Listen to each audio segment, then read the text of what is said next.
Bây giờ là Angame ACME ACME 这个可以我直接写出来，我们也是查调查到写，咱们ထောင်တိုင်းနာလေးတွေအငယ်တိုင်းနာလေးတွေတော့မသိပါဘူး ACME က thread တစ်ခုရဲ့ thread angle က29 degree 29ဆိုတော့29ကိုတော့ဝါလို့ရှိရင်ဟိုပါပေါ့41.5ပေါ့41.5ဆိုတော့41.5 degree ရတော့ဆွဲဖို့ခက်တယ်တော့ကျတော့15 degree လောက်တော့ဆွဲမယ်ပေါ့နော်ကက်နဲ့ဆွဲရင်တော့ရတာပေါ့နော်လက်နဲ့ဆွဲရင်ကျတော့အဲ့လောက် degree တိကျအောင်တိုင်းလို့မရဘူး diameter က2ခွဲဒါက TPI ဒါက external thread ဒါကလက်ပထမဆုံးထုံးစံအတိုင်းပဲ diameter တိုင်းပဲ diameter ပြီးနှစ်လက်မခွဲ 1 2.5 ဒ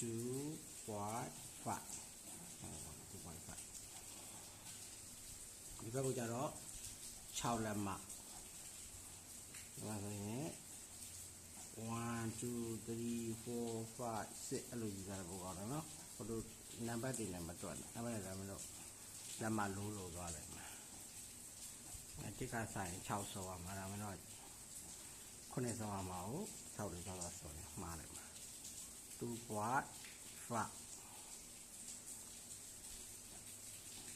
ကျင်းနေတယ်အဲ့မှာတို့ ACME ကိုကျွဲတဲ့အချိန်မှာပထမဆုံး page ကတော့တွက်ရမှာပဲတွက်တဲ့ခါမှာ page is equal to က 1 by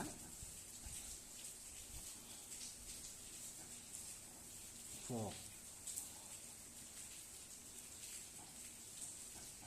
page က 1 by 4ဟုတ်တယ်1 by 4 page က 1 by 4ဆိုရင် square ရဆိုတဲ့မှာတော့တို့ဆင်းတာက p by 2ဆင်းတာv တဲ့မှာတော့လည်းဟာတာက p by 2လေးဟာပြီးတော့ဇက်တိုက်က page တွေဟာသွားတာနော်ဒီမှာကလည်းအဲ့တဘောပဲဟာတာကပါဆိုအဲ့ဒါဆိုရင် v တဲ့နဲ့ဘာနဲ့သွားတူမလဲဆိုတော့ ACME နဲ့သွားတူမှာ square ရတဲ့ကြတော့ p by 2နဲ့အလုပ်လုပ်တယ် v thread နဲ့ဒီဆို UNC ကိုပြောတာ UNC v thread နဲ့ ACME နဲ့ကြတော့ page နဲ့ပဲအလုပ်လုပ်မယ်ဆိုတဲ့သဘောနော် page နဲ့ပဲလုပ်မယ်ဆိုတော့ page က TPI က4ဖြစ်တဲ့အတွက် page က 1 by 4 1 by 4ဆိုလို့ရှိရင်ဒီမှာဆိုတော့1 by 4လေးဆင်းလိုက်ဒီမှာလည်း1 by 4လေးဆင်းလိုက်ပြောရှင်ရုံမြင်းလေးတစ်ချောင်းကားလိုက်မယ်ပါတယ်နည်းနည်းကြောင်းအဲ့ဒါပြင်တော့ထပ်လောက်ရမယ်အလုပ်ကဒီသူ့ကိုတဝက်ထပ်ဝတ်တာပေါ့နော် p by 2 ထပ်ပြီး p by 2ဆို1 by 8ဖြစ်သွားမှာ1 by 8ဆိုဒီကောက်ရင်တဝက်ဆိုတော့ဒီမှာဟို copy တယ်နဲ့ဟိုဘက်ကိုမှန်းပြီးတော့ဝတ်လိုက်လို့ရတယ် p by 2လေးထပ်ပြီးတော့ထည့်လိုက်1 by 8လေးဟိုအပေါ်မှာလည်းတဝက်ဟိုမှာ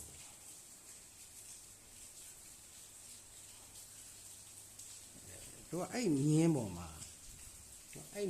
ဘာလုပ်ရမှာလဲဆိုတော့အဲ့ဒီမြင်းပေါ်မှာဒီ page လေးတွေလိုက်ပြီးတော့စိတ်ရမှာ page လေးလိုက်စိတ်ရမှာဆိုတော့မြင်အောင်လို့ဘောမြင်နေစိတ်ရမယ် page လိုက်စိတ်မှာဖြစ်တဲ့အတွက်1 by 4လေးတွေလိုက်ပြီးစိတ်နော်တစ် bit 2 bit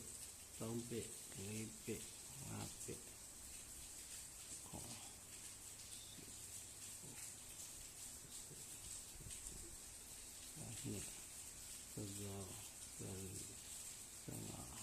so message okay this is the for message message လေးရှင်းပါဘော6လေးကြီးဆိုတော့လေ1 by 4ဟို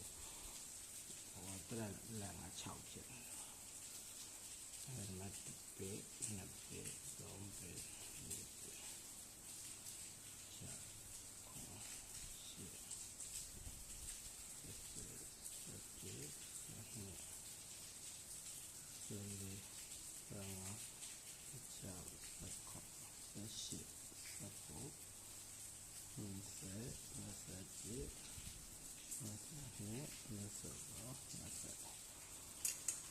အဲ့တော့အဲ့ဒီ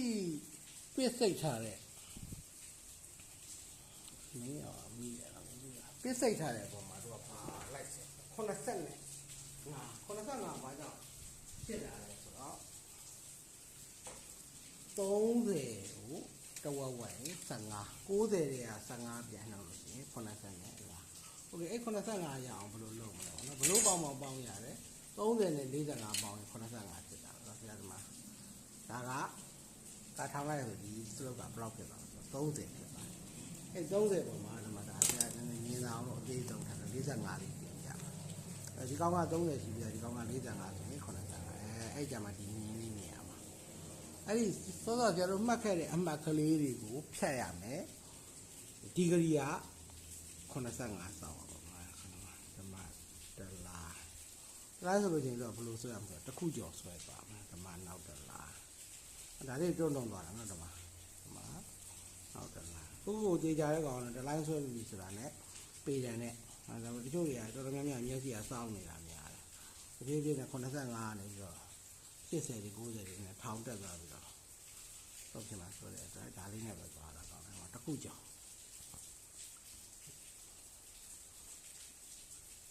အဲ့သူ့မှာ right hand left hand ဘာမှမခွဲသေးဘူးဒီတိုင်းပဲခုချိန်အထိဘာမှမခွဲသေးပဲနဲ့ဆွဲလို့ရတယ်ပေါ့နော်တစ်ခုကျော်အဲ့ဒီဖြစ်သွားနော်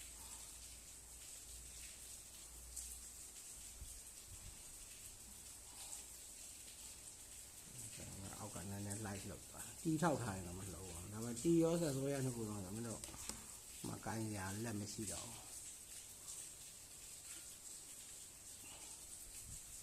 အဲ့တော့ကြောင်းမြန်ဘယ်လိုပြန်ဆွဲမှာလဲကြောင်းမြန်ဘယ်လိုပြန်ဆွဲလဲလွယ်လေးဒါကိုပြန်ပြီးပြက်လိုက်ရော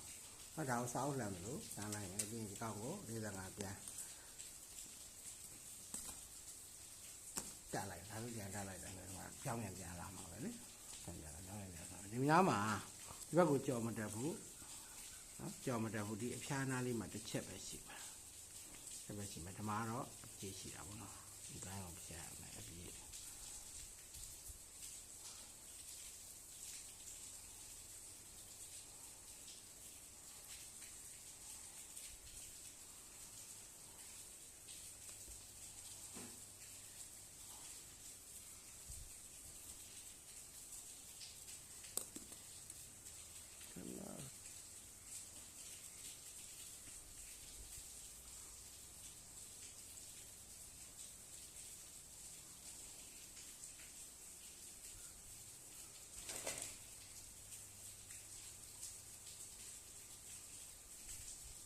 အဲ့တော့အပေါ်ကိုအဲ့လို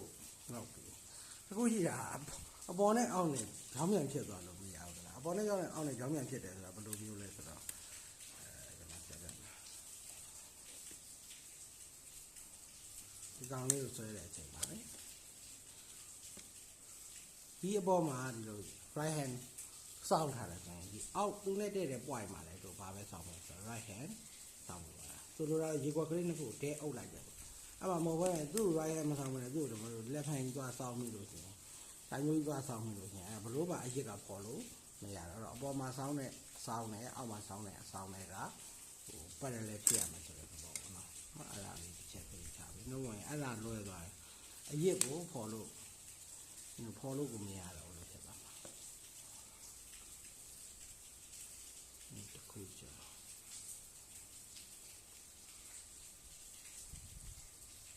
အဲ့ဆိုရင်ဒီလိုမျိုးနည်းနည်းလေးဟိုကြားလဲရတယ်ဘာလို့ဒီကောင်းနဲ့ဒီကောင်းနဲ့ကြားရမြင်းလေးကိုမျက်စိနဲ့ရိုင်းနိုင်တယ်ဆိုလို့ရှိရင်ဒါမျိုးသွားခွင့်ရှိဒါလေးကြည့်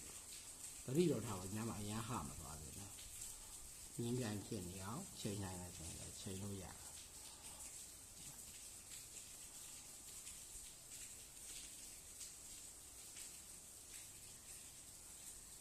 အဲ့ဒါပါကြောင်းမြန်နောက်တစ်ခုတော့ဒီလိုနဲ့ရတယ်နော်ဟိုမှာတွေ့လားအဲ့လိုမျိုးလေးအခုကျွမ်းကျင်လို့ရတယ်ဟိုဘက်မြင်းပြိုင်ကိုလမ်းချိန်လိုက်တယ်ဒီမှာဒီဘက်မြင်းရတာဒါနဲ့ပြိုင်အောင်ချိန်နိုင်တာနဲ့ပြိုင်နေတာကပြည်တယ်ကိုလက်ကတောင်းနဲ့ဒီမှာဟိုဘက်ဆိုကွက်တီအောင်သွားတာ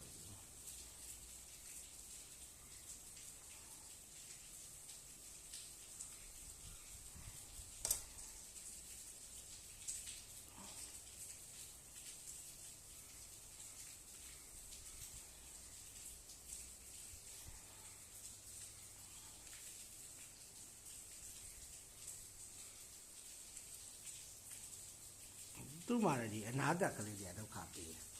တယ်ဓမ္မဆိုရင်ဒီနာလေးတက်တက်ပဲရှိနိုင်တယ်အပေါ်မှာဆိုလို့ရှိရင်ကြတော့ဒီအောက်တက်ကလေးဒါလေးတက်တက်ပဲရှိနိုင်ဟိုအပေါ်မရှိတော့ဓမ္မဆိုလို့ရှိရင်လည်းဒီအပေါ်တက်ကလေးဒါလေးဒီတစ်ခုရှိနိုင်သင်္ချာပြောထားတယ်ဘာလို့လိုက်ပြအောင်လဲအကျဉ်းလေးတွေကိုလိုက်ပြအကျဉ်းလေးတွေမှာအကျဉ်းပိတ်မယ်ဒီထိတ်မှန်းတော့ထိတ်တွေလိုက်ပိတ်တာပေါ့နော်ထိတ်တွေလိုက်ပိတ်မယ်ဆိုတော့ပဲထိတ်ကလေးတွေကိုလိုက်ပိတ်တာဒီကောင်ကပုံမြန်တယ်လို့ပဲခုတော့ကျတော့85ဒီဂရီဆွဲတဲ့နေရာမှာလက်ကထားခက်နေတော့နေတယ်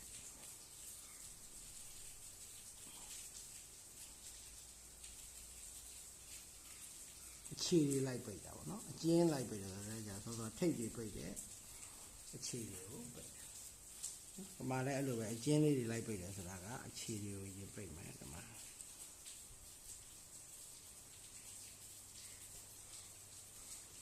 လက်ကကွဲတာမလို့ပုံဘလို့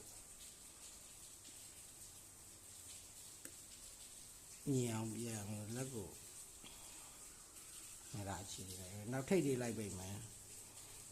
ဒီမှာဟိုအကျယ်တွေကိုမှပိတ်ပြီးလို့ရှင်ပြီးရင်ပုံတရက်ကဘလို့ကျော်လို့ဆိုတာမှမသိတော့အဲ့ဒါကြောင့်မို့ဒီအဓိကမိတ်ပွားနေတွေကိုသတိထားပေးပါအကျဉ်းကိုပိတ်ရမယ်ဆိုရင်အကျဉ်းကိုပဲပိတ်ပါအကျယ်တွေသွားမပိတ်ဘူးဒါလေးပြီးပြီဆိုတော့မှတော့အကျဉ်းချင်းဆက်အကျယ်ချင်းဆက်တော့ရမယ်ဒီအတွင်းကြီးကိုအရင်ပြတယ်ဒီကောင်နဲ့ဆက်တာဒါအကျယ်ချင်းဆက်တာဒါအကျယ်ချင်းဆက်တာပြီးအကျဉ်းချင်းဆက်ဆိုတာကဒီထိတ်ကလေး topping လေးတွေကိုအဲ့ကြတော့ဒီလိုလာမှာဒါလေးကျင်းပြီးတော့မှပြီးကျဲလာဒီကနေပြီးကျဲပြီးတော့ပြီးကျဲလာဒါမျိုးလေးပြရအဲ့ဒီမှာ85ဒီဂရီမှာတဲ့ကောင်เนี่ยအဲ့နာမြင်းဆောင်ဆိုတဲ့ဆက်တော့အကုန်လုံးမြင်းပြိုင်နေဖြစ်လာမြင်းပြိုင်မဟုတ်ဘူးเนาะတစ်ခုကကျင်းတစ်ခုကကျင်းအဲ့မှာအကျဲချင်းဆက်တယ်အကျဉ်းချင်းဆက်ပါကျဲချင်းဆက်မယ်အကျဉ်းချင်းဆက်ပါတက်ထိနေတက်ထိဒါဟိုပါပေါ့ right hand ပေါ့ left hand ဆိုရင်ဘာမှစဉ်းစားမနေလို့ပြောင်းပြန်ချိန်လိုက် left hand ဖြစ်သွား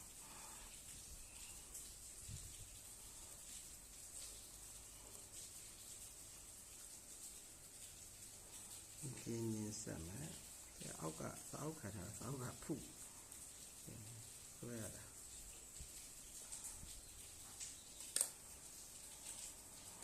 ဟောဒီကြောင်ဆဲတယ်ဒါကအကျယ်ချင်းချိတ်တယ်ဒီချိတ်နဲ့ဒီထိတ်နဲ့ over ချိတ်တယ်အကျဉ်းချင်းချိတ်